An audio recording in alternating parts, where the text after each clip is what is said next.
Bienvenue à tous dans le quotidien La Suite en ce jeudi soir avec Hélène Galliana pour nous accompagner, notre journaliste. Rebonsoir Hélène. Rebonsoir Aurélien. Régulièrement sur notre plateau, on accueille des étrangers qui sont en volontariat européen chez nous en Sarthe grâce à l'action de la Maison de l'Europe. Ce soir, nous sommes avec Sylvia. Bonsoir Sylvia. Bonsoir. On va faire ta connaissance dans quelques instants et puis vous restez avec nous jusqu'à la fin de l'émission puisque vous pourrez à nouveau gagner ce soir votre place pour assister au Festival international de magie qui aura lieu la semaine prochaine, samedi 4 et dimanche 5 février. Ça sera au Palais des Congrès et de la Culture du Mans. Pour ça, il y aura une question, Hélène, qui sera évidemment très compliquée comme à chaque fois. Ça, c'est les brainstorming questions. Évidemment. Ouais. Sylvia, on va faire ta présence ce soir. Tu es en volontariat européen chez nous en Sarthe. On va commencer par ta petite carte d'identité qui va apparaître. Tu es née en 2003 à Saint-Malo. Tu es arrivée chez nous le 24 août dernier. Tu es actuellement en service civique au sein du lycée professionnel Joseph Roussel du Mans. Plein de passion, chanter, danser, le cosplay. Découvrir le monde, les autres cultures. Alors, ta particularité, on le voit sur ta petite carte d'identité, c'est que tu es née à Saint-Malo. Tu as vécu chez nous en France pendant de nombreuses années. Oui, exactement. Donc, j'étais née d'une famille néerlandaise. Donc, mes parents et ma famille sont originaires du Pays-Bas. Et donc, du coup, ils sont déménagés en France vers 2000. Et du coup, moi, je suis née en France en 2003 à Saint-Malo. Donc, j'avais vécu 11 années ici en France.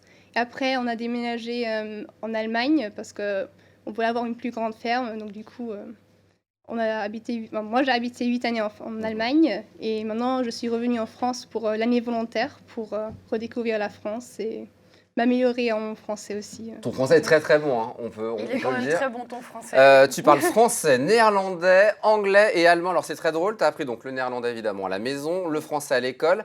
Tu m'as dit l'anglais à la télé néerlandaise. Oui, donc ce qui est particulier donc, sur la télévision néerlandaise, donc différent que la France et l'Allemagne, où c'est synchronisé tout le temps dans la langue française, et bien aux Pays-Bas, tout est dans la langue originale et c'est sous-titré. Donc du coup, quand j'ai regardé les séries avec mes parents qui étaient le soir, donc le soir c'est toujours en langue originale, et ben, il y avait les sous-titres, donc j'ai appris un peu l'anglais par ça, ou bien par YouTube et l'Internet aussi dans les années suivantes. Et puis tu parles aussi l'allemand, on va le voir dans quelques instants, puisque tu as vécu sur la ville de Wittmut. Un mot sur ta mission, en ce moment tu es au sein du lycée Joseph Roussel. Qu'est-ce que tu fais là-bas en tant que volontaire européenne ?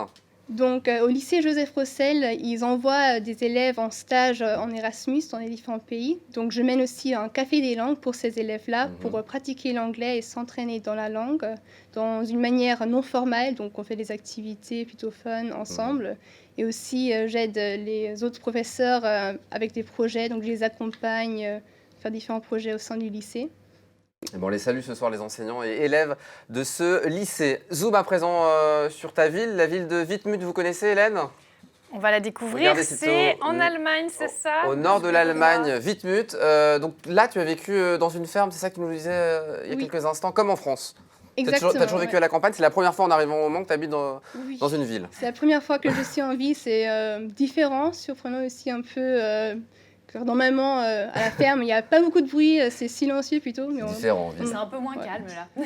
Exactement, donc c'est... Oui. En Allemagne, tu as l'habitude de faire du vélo. Tu m'as dit qu'il y avait un bon réseau de chemins cyclables. Qu'est-ce que tu penses du vélo au Mans ? C'est possible d'en faire ou c'est compliqué ? C'est différent. Je n'ai pas encore essayé, surtout parce que c'est une ville. Donc l'Allemagne où j'habite a un bon réseau de cyclables, mais aussi surtout les Pays-Bas, qui ont un bon réseau cyclable à faire. Ça, oui. Donc, ouais. Ils sont reconnus.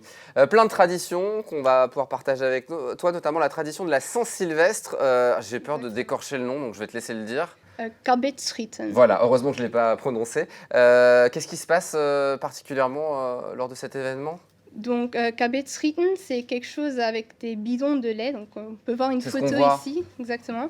Donc, c'est du carbure et on met de l'eau dedans. C'est plus tard du temps avec un ballon qu'on met sur le bidon de lait. Et après, avec un feu, on réchauffe ça. Et ça explose, c'est ça ? Oui, exactement. Mais c'est pas dangereux, hein ? Vidéo. Un peu, il faut faire attention, oui. C'est pour ça qu'on voit le monsieur tout seul. C'est plutôt vraiment pour faire entendre le boom, pour aller dans la nouvelle année. C'est pour célébrer la nouvelle année, la Saint-Sylvestre. Alors, pendant cette fête, on mange des oliebollen. Oliebollen et Apfelflappen. On va le voir à l'image. Ça a l'air très très bon. C'est des petits beignets à base de pommes, c'est ça ? Donc ceux-là, ce sont des beignets juste avec une pâte. Donc on les met dans une friteuse pour les faire. Donc, ici, on peut voir une photo avec les Apfelflappen qui sont à la droite. Donc ça, c'est avec de la pomme et de la cannelle. Et aussi, on les met dans une friteuse pour les faire. C'est pas mal. Hein. Tout ce qui est frit, généralement, c'est garanti. C'est plutôt très bon. Et ça reste au corps, c'est pas mal l'hiver. On va apprendre quelques mots de ta langue, évidemment. Le néerlandais, on a choisi du coup pour ces mots. Exactement. Le premier, on va jouer avec Hélène qui est sur le plateau. Vous pouvez aussi jouer à la maison. On y va. Dreierorgel, c'est ça? Dreierorgel. Non. Non, c'est pas ça. Tu vas nous détruire le néerlandais ce soir. 3 €. Ah oui, draai. Ah oui, parce que le G, d'accord. Et ça veut dire. Alors, c'était la traduction, Ça veut Hélène. dire dragé. Ah non. Non. C'est une orgue. Orgue de barbarie. Exactement. Ouais, là, deuxième mot, c'est quelque chose que vous aimez faire, Hélène. Schatzen. Ouais. Rigoler, danser, Non, plutôt chanter. l'hiver, quand il fait froid. Manger, raclette. Ah non, c'est bien, oui, les gens après. Non, c'est quoi? C'est le patinage, donc schaatsen. On fait ça beaucoup aux Pays-Bas pendant l'hiver. Sur les lacs gelés. Évidemment. Troisième mot. Fitzball. Presque. Ah, pas mal, ça y est, elle devient néerlandaise, Hélène. Petit à petit, comment on prononce? Fitzball. Fitzball. Frisbee. Non. Généralement, la première lettre. Non, le bel peut t'aider, vous aider, Hélène. Le bel, Fitzbell. Bel, en anglais, ça veut dire. Belle comme le jour. D'accord, Je très n'ai bien. pas. C'est une sonnette à vélo. La sonnette à vélo. Belle. Ok, le prochain mot, on va laisser Hélène le prononcer. Pagé savon. Bah Pagé ouais. savon. Pakjesavond. Le dernier, non, généralement, c'est un juron, c'est ça? Non, c'est pas encore là. Pas Donc encore là, c'est la Saint-Nicolas, c'est ça? Comment on dit? Exactement, donc La soirée de la Saint-Nicolas. Saint-Nicolas. Ça Ouais. s'appelle comme ça. Spock. Oh, je pourrais pas le dire celui-là. Spock Jesachtik. Sprookjesachter. Oh là là là là là là là. C'est un En truc plus, c'est un genre- joli mot. C'est un truc genre zut. Non, ça veut dire féerique. Ouais, C'est très très beau. Très Et puis un joli. mot original que tu voulais partager avec nous. c'est Gezeller. Gezeller. Qui C'est veut vrai- dire quoi? C'est vraiment ce qu'il a écrit, Gezeller. Gezeller, ouais. D'accord. Donc, comme quoi, c'est vraiment différent du Je pense français. pas du tout pareil, Ça veut dire quoi?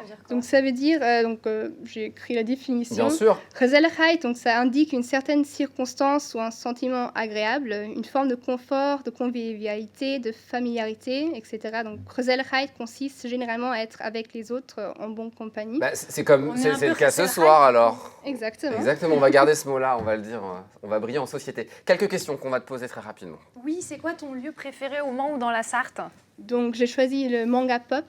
C'est une librairie café de manga, donc on peut lire des mangas là-bas et avoir une boisson à côté. Donc c'est très sympa d'être là-bas. La prochaine question, je sais pas si elle va être dure. Pourquoi c'est quoi le mot imprononçable pour toi en français? Mais comme tu parles super bien.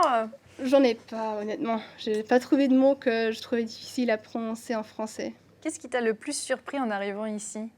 Pour moi, comme je viens de la campagne, du coup, c'est la vie de ville, les bruits qu'on entend le soir, et c'est vraiment beaucoup de choses qui se passent autour de nous. Et habitant en campagne, c'est vraiment plus calme et tranquille, donc ça m'a surpris. C'est quoi la nourriture que tu préfères? C'est les crêpes au caramel au beurre salé, j'aime bien manger ça. Pas mal. Et alors pour Ouais. accompagner, on va faire ça en musique. C'est quoi la chanson française que tu écoutes le plus? J'aime bien l'Assa Symphonie de Mozart l'Opéra Rock, une comédie musicale française. On a un petit extrait évidemment, Évidemment. pour accompagner ce soir. Merci beaucoup d'être venue sur le plateau, Sylvia. Tout s'est bien passé? Oui. Merci beaucoup en tout cas, et puis on te souhaite bon courage. Tu vas rester jusqu'à la fin juin? Fin juillet. Et après, tu vas faire quoi? Après, je pense à continuer mes études dans l'événementiel et le tourisme. Donc, ça m'intéresse beaucoup, donc j'essaierai de faire ça. Eh ben, on te souhaite bon courage et merci beaucoup Merci à toi beaucoup. d'être venu sur le plateau. Et puis régulièrement, on accueillera le jeudi soir des volontaires européens qui sont ici chez nous en Sarthe. Pour finir, chers amis, vous allez pouvoir gagner ce soir votre place pour la 3e édition du Festival international de magie. C'est les 4 et 5 février prochains au Palais des Congrès et de la Culture. 2 heures de show, 10 artistes internationaux qui seront présents. Une question pour gagner votre place. Comment s'appelle le stade du Mans maintenant? A. Marie Marvin, B. Mars Mulot. Si vous avez la bonne réponse, A ou B, par mail à jeu au pluriel @lmtd.fr. Bonne chance à tous. Très bonne soirée, Sylvia. Bonne soirée à vous. Bonne aussi. soirée, Hélène. Bonne soirée, Aurélien, Dans un demain. instant culturel avec Chloé Bergera. Moi, je vous donne rendez-vous demain avec le sourire pour une nouvelle édition d'Au Quotidien. À demain. Salut.